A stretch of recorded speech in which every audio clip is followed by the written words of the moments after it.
Ya. Terima kasih Datuk Pengerusi. Saya ingin mencadangkan pindaan agar fasa 1/5 dipotongnya. Sebelum ni saya telah membangkitkan adalah keperluan untuk memastikan bahawa rang undang-undang ini adalah terpakai ke atas pegawai Suruhanjaya Pencegahan Rasuah Malaysia ini. Ini adalah kerana Datuk Pengerusi, kalau kita meneliti di dalam 21 agensi di bawah jadual rang undang-undang ini, salah satu ialah Polis Diraja Malaysia. Dan pegawai Suruhanjaya Pencegahan Rasuah Malaysia ini, kalau kita membaca Akta Suruhanjaya Pencegahan Rasuah Seksyen 10 Subsection 1A dan Subsection 5, saya dengan izin saya membacakan 10 Subsection 1A. Seseorang pegawai Suruhanjaya hendaklah mempunyai bagi maksud akta ini segala kuasa dan kekebalan seorang pegawai polis yang dilantik di bawah Akta Polis 1967. Dan Subsection 5 juga memberi pegawai Suruhanjaya Pencegahan Rasuah, Datuk Pengerusi saya rujuk, memberi seseorang pegawai Suruhanjaya segala kuasa seorang pegawai polis tidak kira apa jua pangkatnya sebagaimana yang diperuntukkan di bawah kanun dan beberapa akta. Jadi memandangkan pegawai Suruhanjaya Pencegahan Rasuah ini mempunyai kuasa dan kekebalan seperti seorang anggota polis. Jadi adalah wajar pegawai Suruhanjaya Pencegahan Rasuah dimasukkan bersama dalam jadual ini, dalam rang undang-undang ini sebagai salah satu agensi di bawah pemantauan Suruhanjaya integriti yang akan ditubuhkan. Jadi saya pohon agar pindaan ini dibuat agar Suruhanjaya Pencegahan Rasuah tidak dikecualikan daripada pemantauan setiap integriti setiap anggota Suruhanjaya Pencegahan Rasuah tersebut.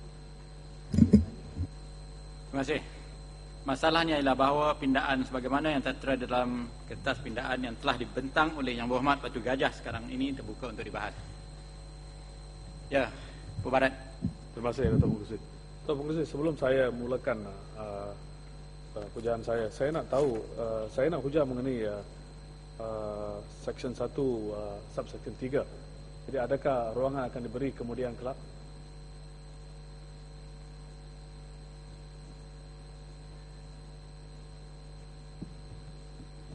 Datuk Pengerusi, saya tanya, sebelum saya memulakan hujaan dalam perkara Seksyen 1 ruangan 5, saya ada nak hujah mengenai Seksyen 1 Subsection 3.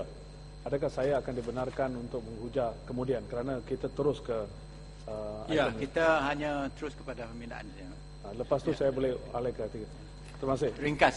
Ya. Yang Ahmad tak fahamlah ini dalam jawatankuasa kita kena tanya faham. pasal. Saya lebih dari kadang-kadang tak buat faham memang. Saya faham. Datuk Pengerusi, saya sokong penuh pandangan yang dibuat oleh Datuk Gajah. Tapi saya kurang faham mengenai apakah rasional kita ada klausa 5 ni, walhal apa yang dibuatkan oleh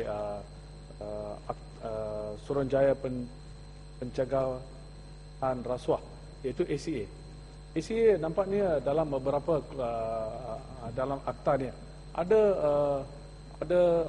kuasa-kuasa yang kerap kali lebih dari pihak polis, dan kerap kali kita dapat aduan penyelewengan dan sebagainya. Dan ini adalah satu perkara di mana patut ada overall review oleh SIAP, dan ini menunjukkan bahawa kita memberi satu kebebasan kepada Anti-Corruption Commission supaya mereka nampaknya mereka boleh memaharajalela, dan ini tidak patut dibenarkan langsung. Kalau kita bandingkan di lain-lain negara di Commonwealth, nampaknya di Ombudsman dan sebagainya, dia ada makna yang spesifik di mana memberi kuasa supaya overriding authority, dan di beberapa negara dia Ombudsman adalah dikendalikan oleh Parlimen. Walaupun SIAP ini nampaknya satu yang telah di mellow down, yang telah di water down, tetapi dengan apa yang ada ternyata tertulis tertara di Klausul 5 ini, ia akan menghalang dan tidak ada makna kepada fungsi siap. Saya harap bahawa ada sokongan supaya ia dibatalkan hari ini. Terima kasih. Terima kasih, Ahmad. Ya, Menteri nak jawab. Tuan Ketua, cadangan pindahan oleh Batu Gajah tidak dipersetujui. Fasal 1/5 telah dimasukkan ke dalam rang undang-undang ini secara khusus untuk mengecualikan pemakaian rang undang-undang ini kepada Suruhanjaya Pencegahan Rasuah Malaysia yang ditubuhkan di bawah Akta Suruhanjaya Pencegahan Rasuah Malaysia 2009.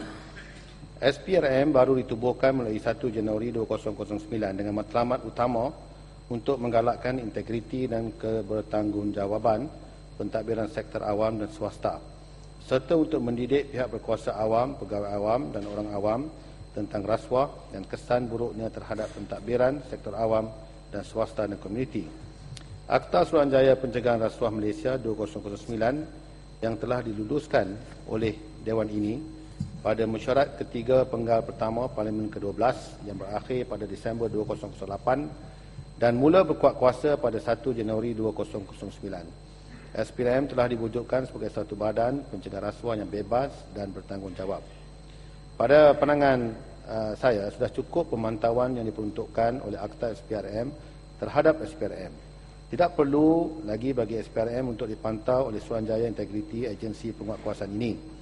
Yang berhormat Ahli Parlimen yang menjadi anggota jawatankuasa khas yang ditubuhkan oleh Akta SPRM ini juga terlibat dalam memantau SPRM. Dalam Akta SPRM telah wujud Lembaga Penasihat Pencegahan Rasuah yang berfungsi antara lainnya untuk menasihati SPRM tentang apa-apa aspek masalah rasuah, menasihati SPRM tentang dasar dan strategi dan untuk mengemukakan ulasan mengenai penjalanan SPRM akan fungsinya kepada jawatankuasa khas mengenai rasuah. Jawatankuasa khas mengenai rasuah berfungsi antara lainnya untuk memeriksa ulasan Lembaga Penasihat Pencegahan Rasuah tentang penjalanan oleh SPRM akan fungsinya dan untuk mendapatkan penjelasan dan penerangan mengenai laporan tahunan SPRM. Jawatankuasa khas ini terdiri daripada kalangan ahli-ahli yang berhormat dari Dewan Rakyat dan Dewan Negara. Selain itu, terdapat juga jawatankuasa aduan yang berfungsi untuk memantau pengendalian oleh SPRM akan aduan mengenai salah laku yang tidak bersifat jenayah terhadap pegawai-pegawai SPRM dan untuk mengenal pasti apa-apa kelemahan dalam tata cara kerja SPRM dan membuat apa-apa syur yang patut. Jadi pada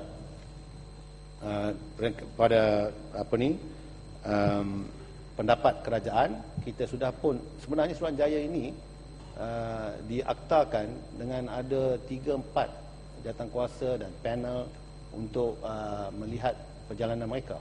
Jadi masalah yang disebut tadi, kalau soal kata salah laku, memang ada jawatankuasa aduan khas untuk perkara itu. Maka oleh kerana itulah kerajaan fikirkan bahawa kita tidak perlu memasukkan SPRM dalam 21 agensi penguatkuasa yang tertakluk kepada SIP ini. Maka oleh kerana itu kita menolaklah cadangan daripada Yang Berhormat Batu Gajah.